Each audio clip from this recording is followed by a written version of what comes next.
Hey y'all, Billy from Perma Pastures farm. You see this here?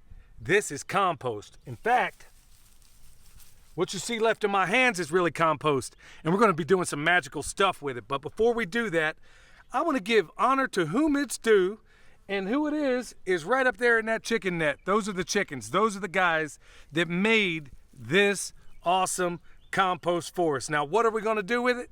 That's what we're going to talk about today. Now, you can't possibly complain when it's the middle of winter and you're out here in a t-shirt. In fact, we had the windows open on the house last night, and you gotta love it. Okay, what I'm doing is basically taking all this compost that's been sitting here before winter that the chickens made. It was under a tarp, and all we're doing is getting this stuff in buckets right now for the places where we're gonna put it. Now, I could easily use that wheelbarrow over there, but it's a little further up the hill, and I'm just gonna use the truck to do it. Now, I wanna also point out, right over there over my left, that way is a road. On that road is my truck. And if you take a look at the zoning, which we talk about all the time, we put things that are in close proximity to one another.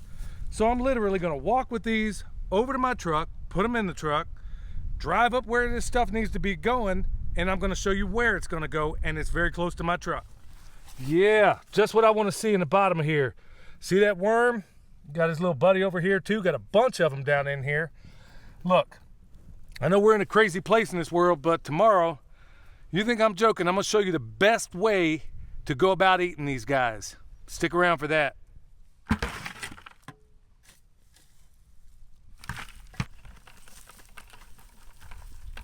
All right, I think he approves, and yeah, I won't even get into it. So in a nutshell, y'all, we basically took a bunch of these buckets, stuck them on each side of this little trellis here, and now we're gonna pass it off to her. And she's gonna tell you, the homestead honey is finally gonna tell you what she's planting this spring. So we're getting some peas planted. Peas don't like hot weather, so you plant them when it's cooler. And if you get a frost, they'll be fine. If you get a heavy frost, you might want to cover them up, but just a light frost, they do much better in cooler weather. Yeah, so she's basically, this is one area where we're going to use it. We got a high tunnel over here where a lot of it's being used. We got beds up at the house where it's going to be used. And you know what? I also want to give a hat tip to one of the big helpers in this compost making process, and that's our bull Coco. We take his stuff that he leaves inside that little makeshift shanty over there, put it in the chicken tractor on steroids. They make their contribution, and the result is compost that you can't even hope to buy. You put it in like this one or that one.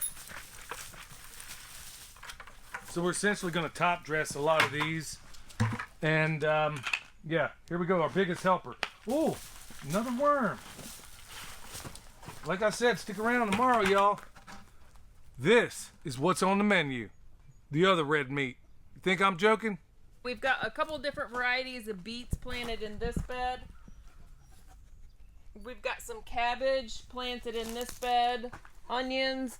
The two beds on the end, we've got clover planted for the beads. That was William's suggestion. So hopefully they'll get them through this dry, late winter, early spring spell before stuff really starts growing. Flex on them though. No. Is it so hot for the puppy? Here's an ever crisp apple that got beat up by, look, I did a video about this on Patreon as far as animals being the best tool in the world, or they can be the worst. Well, I didn't have their wings clipped at the time, and so this one, that one, and all the other trees in front of this high tunnel took a beating. And right up here, we got some work to do, obviously, on this ground, but hey, nobody's perfect. But here's another place we're gonna put this. We got some wood chips here that went downhill, but we'll save them on top. Throw down some cardboard. Look here, put that around there. World's best compost. Remember, nature puts its fertility on the surface, so we're not gonna try to mix it in. Then these wood chips that the chicken scratched out of the way, we're gonna put them right on top. So there you have it. Right there in a nutshell, y'all. It's that time of year. Technically, it's still winter. We all know it. It feels like spring to some of us. Might even feel like summer to some others. But at the end of the day, we got to get prepared, especially in these times where things are uncertain, things are weird. Well, the way to mitigate all of that is doing what we're doing right now. First of all, producing your own fertility through the form of compost and everything else we have. Using your chickens, your bulls, your cows, your sheep, everybody else to help put their input into making that compost. Use that compost in your gardens. Use it around your orchards. Use it everywhere you possibly can, because at the end of the day, this stuff really means life, especially. It's never been more consequential than it is right now. So use that to make the food you need for yourself and your family.